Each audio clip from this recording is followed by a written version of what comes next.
Hello everyone, I'm Sarah of Rich Textures Crochet and welcome. Today we're going to learn how to crochet the Evergreen bookmark.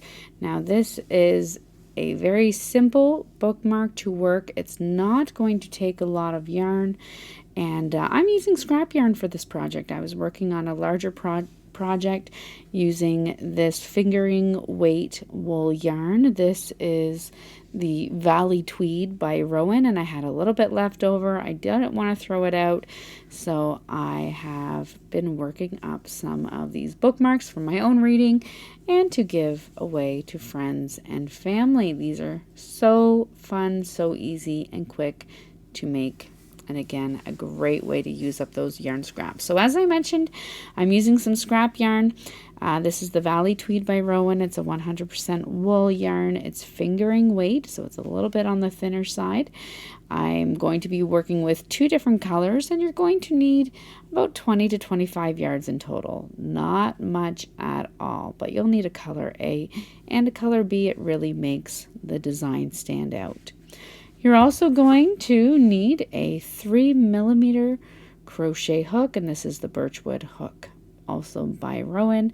There's links to these items down in the description of this video. Also down in the description you'll find a direct link to the free written instructions, which are on richtexturescrochet.com. So thank you so much for joining me, and once again I invite you to subscribe. Don't forget to take a look around if you're looking for crochet bookmark patterns. There is a whole playlist dedicated to crochet bookmarks because they're one of the things that I love to make, so do check it out.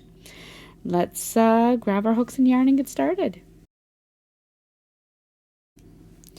Now for our bookmark today, we're going to start by taking our color A and by making a slip knot. You're then going to work a foundation chain. We're going to work the length of our bookmark, so along this long edge, and I should have mentioned at the start, my finished bookmark measures approximately 0.75 inches wide, so not quite a full inch, and then about 8 inches long, excluding that fringe. So we're going to start by working that long edge with color A. You're going to begin by chaining 40. If you would like to change the size of your bookmark, you can work any multiple of stitches.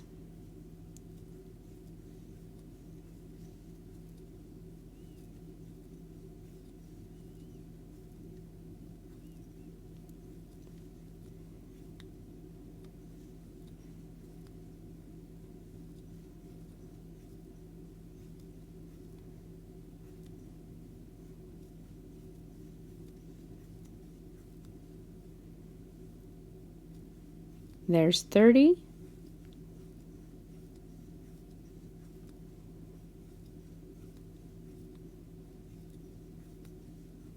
And 40.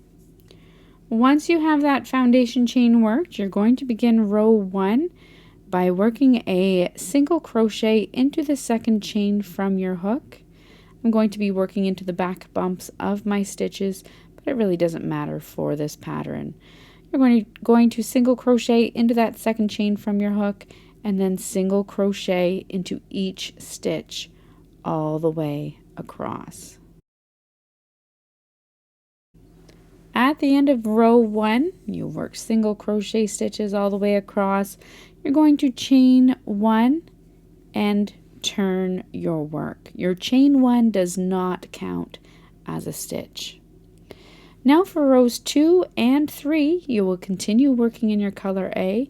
You're going to work a single crochet into that first stitch and then single crochet into each stitch all the way across. When you come to the end of your row, you're simply going to chain 1 and turn your work and then repeat. So you'll want to work rows 2 and 3, a chain 1, turn your work, single crochet in the first stitch and in each stitch all the way across, and then meet me back here at the end of row 3.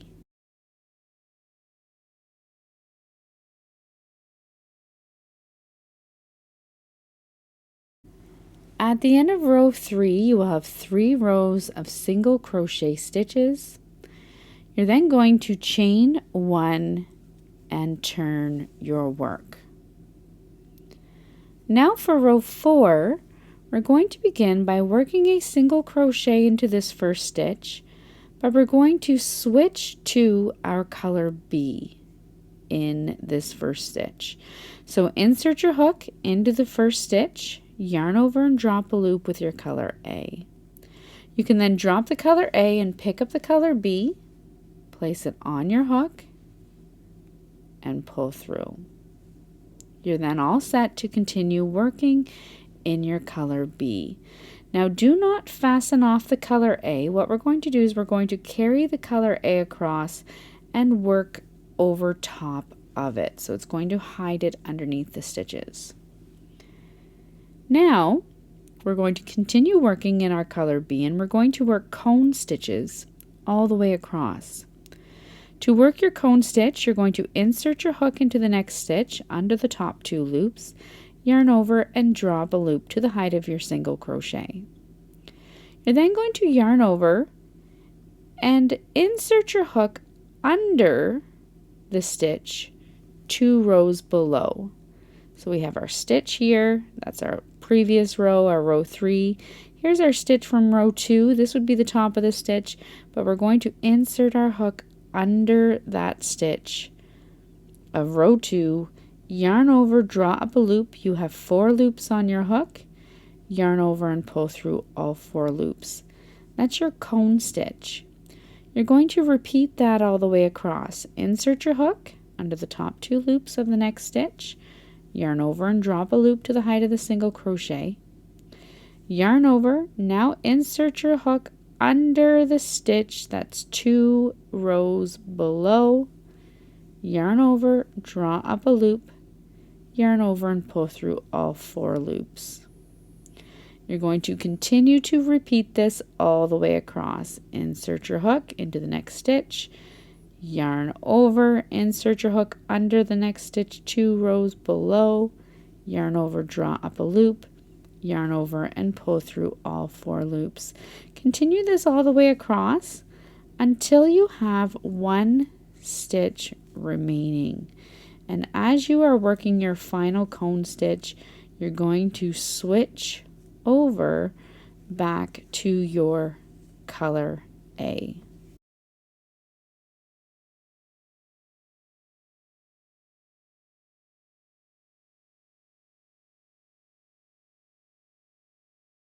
Once you come all the way across at the end of your row 4, and you're going to work your final cone stitch, so insert your hook. You'll have 2 stitches remaining at this point. So you're inserting your hook into the next stitch, yarning over, drop a loop, yarn over, insert your hook under that stitch 2 rows below, yarn over, and draw up a loop. We want to switch back to our color A for the final stitch.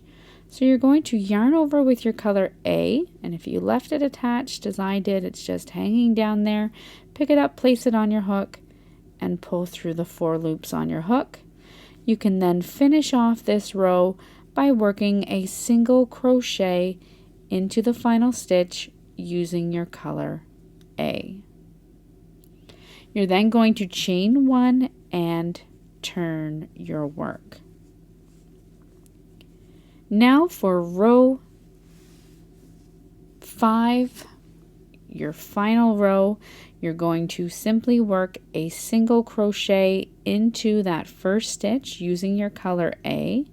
And I'm just going to work over top of my color B here to kind of tuck it in a little bit before I fasten it off. So you're going to work a single crochet into that first stitch and then single crochet into each stitch all the way across.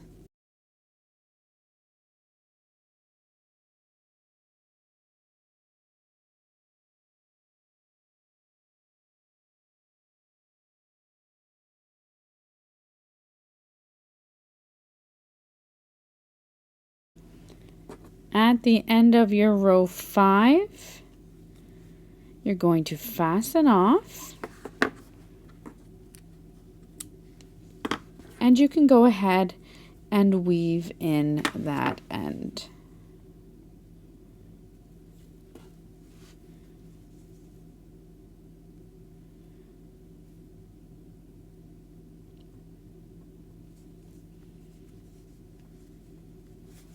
I'm just going to tuck it in a little bit here, as it's not something that's going to have a lot of stress on it.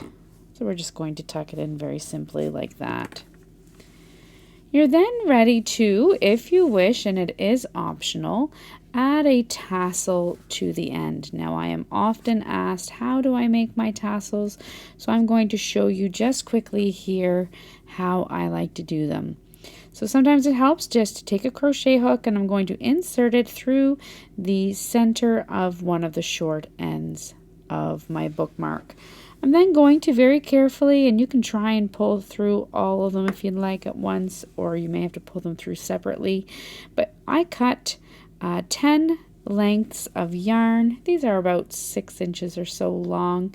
You can make them longer or shorter depending on the desired length for your tassel.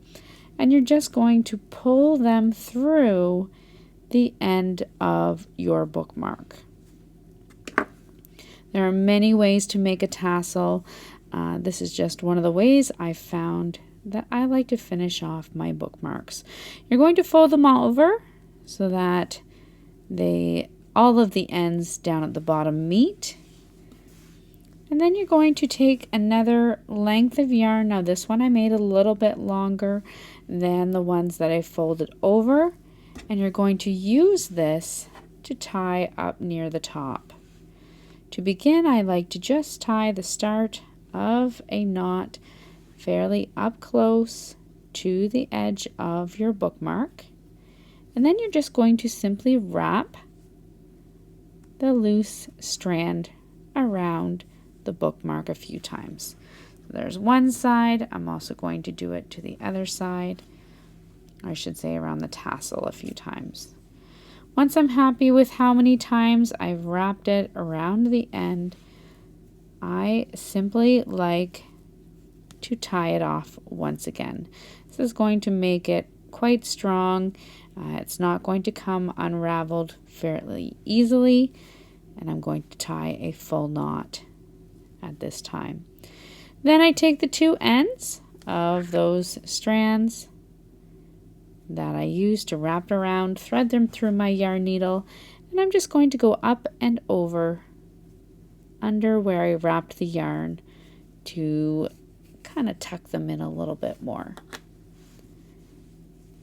And that's all there is. Then, depending on the length of the tassel you would like, you can simply trim off your ends.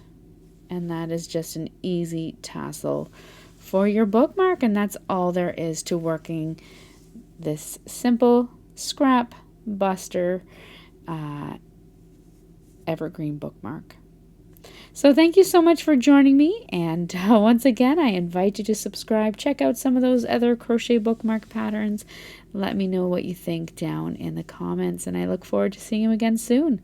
Until next time, happy crocheting. Bye.